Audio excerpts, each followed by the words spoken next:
انا نحن نزلنا الذکر وانا لہو لحافظون۔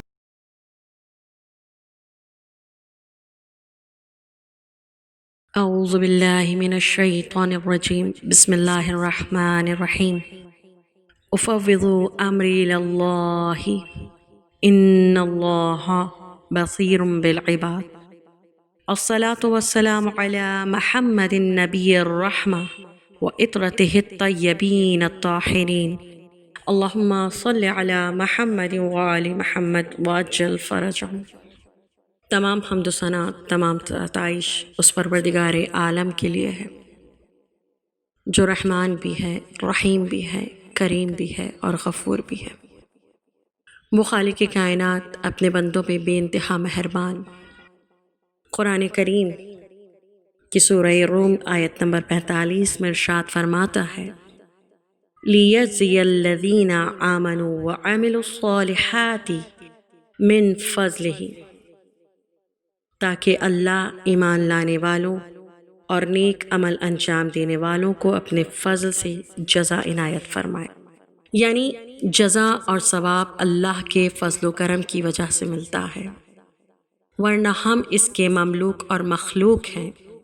جو بھی ہم عمل کریں اس سے اللہ کی نعمتوں کا حق ادا نہیں ہوتا، جائے کہ کسی اجر و ثواب کے مستحق ہو جائیں۔ پروردگار عالم اپنے فضل سے جزا عنایت فرماتا ہے۔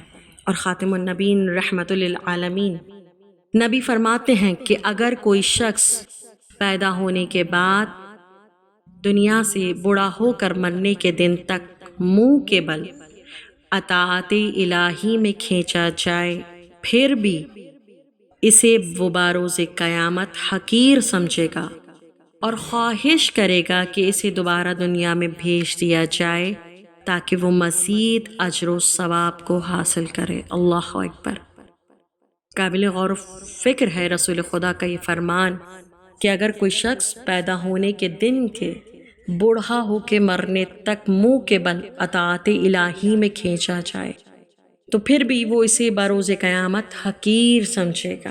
یقیناً پروردگار عالم کا کرم ہے کہ وہ ہمارے اعمال پر ہمیں جزا اور ثواب عنایت فرماتا ہے اور چھوٹی چھوٹی سی نیکیوں پر کثیر اجر عنایت فرماتا ہے۔ جب اللہ کے رسول نے معراج کے موقع پر ایک انتہائی خوبصورت محل دیکھا تو جناب جبرائیل سے سوال کیا، اے جبرائیل یہ محل کس کا ہے؟ رسول اللہ کے اس سوال سے اندازہ ہوتا ہے کہ وہ محل کتنا حسین ہوگا کہ اللہ کے رسول نے جبرائیل سے سوال کر لیا کہ یہ محل کس کا ہے۔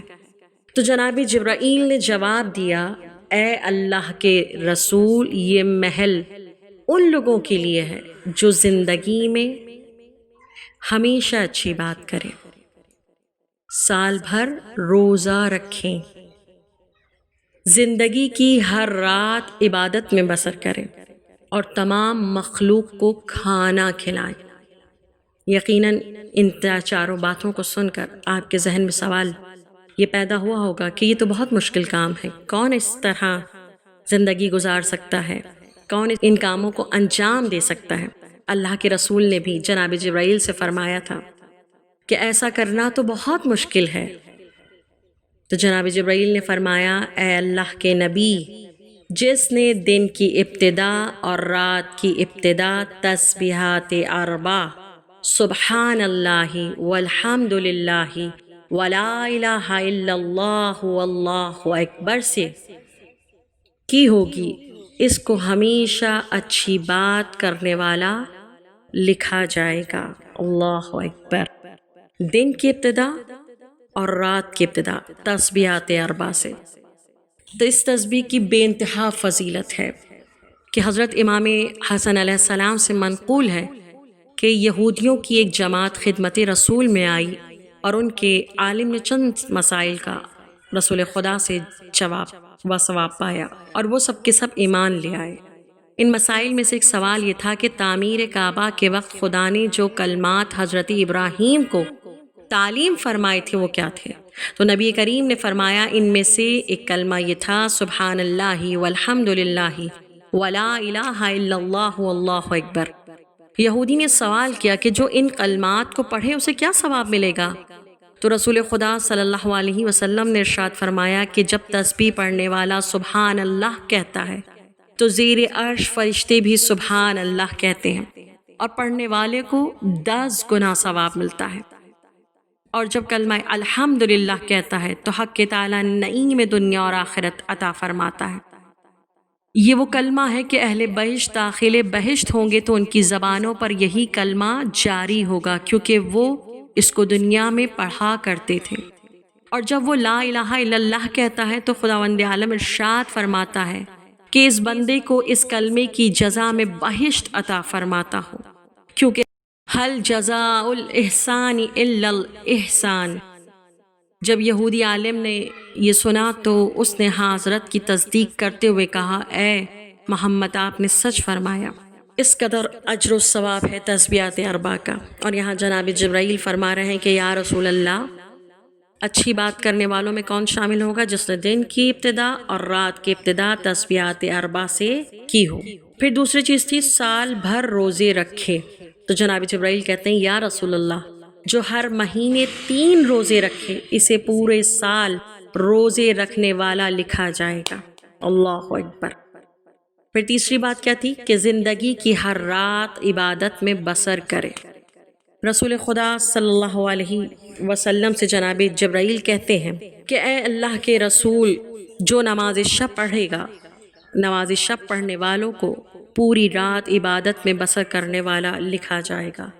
اس نماز کی خود بے انتہا فضیلت ہے۔ صادق آل محمد امام جعفر صادق علیہ السلام سے روایت ہے کہ نماز شب پروردگار کی خوشنودی کا باعث ہے، فرشتوں سے دوستی کا سبب ہے، پیغمبروں کی سنت ہے، معرفت کا نور ہے، حقیقت پر یقین دلانے کا وسیلہ ہے، جسمانی صحت کی وجہ اور شیطان سے پریشانی کا موجب ہے، ایک اسلحہ ہے دشمنوں کے خلاف، روزی میں برکت کا باعث ہے، موت کے فرشتے اور نمازی کے درمیان دوستی اور سمجھوتا کرانے والی چیز ہے۔ نماز شب قبر میں ایک چراغ کا کام دیتی ہے اور وہاں نرم بستر بھی بن جاتی ہے۔ قبر میں قیامت تک کے لیے نمازی کے لیے ایک ملاقاتی ہے، اور جب قیامت برپا ہوگی تو نماز شب سر پر سایہ دے گی۔ یہاں پر اس بات کی بھی تاکید کی جاتی ہے کہ اگر کوئی شخص 11 رکعت نماز شب ادا نہیں کر سکتا تو کم از کم 3 رکعت نماز تو ضرور پڑھے۔ کم سے کم نماز شب کی 2 رکعت نماز شف اور 1 رکعت نماز وتر کو ضرور ادا کرے اور ان فضیلتوں کو حاصل کرے۔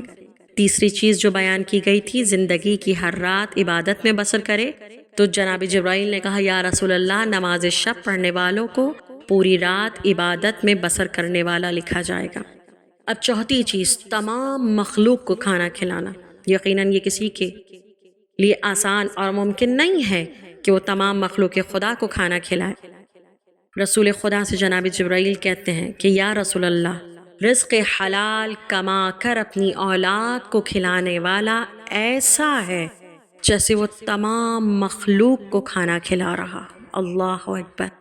یقیناً رزق کا اثر انسان کے روح پہ بھی پڑتا ہے، جسم پہ بھی پڑتا ہے، اور جب انسان رزق حلال کما کر محنت کے ساتھ اپنی اولاد کو کھلاتا ہے تو اسے امام کا دوست بناتا ہے، خدا سے قریب کرتا ہے۔ یقیناً اس عمل کا یہ اجر رکھا گیا کہ ایسا ہے جیسے وہ تمام مخلوق کو کھانا کھلا رہا ہو۔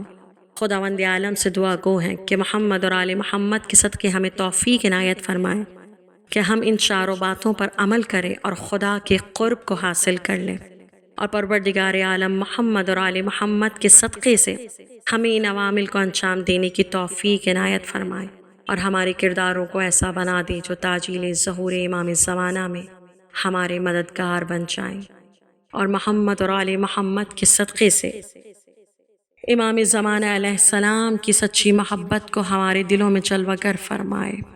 امام کی آواز پہ لبیک اطاعت میں سر تسلیم خم کرنے کی توفیق عنایت فرمائے۔ برلا محمد اور آل محمد کے صدقے ہمیں ایمان کے ساتھ زندگی گزارنے اور اس دنیا سے حالت ایمان پر جانے کی توفیق عنایت فرمائے۔ ہم سب کا خاتمہ بالخیر فرمائے۔ ربنا تقبل منا انك انت السميع العليم اللهم صل على محمد وآل محمد وعجل فرجهم۔ سبسکرائب کیجئے ذکر ٹی وی اور اس علم کے سفر میں ہمارے قدم کے ساتھ قدم ملائیے۔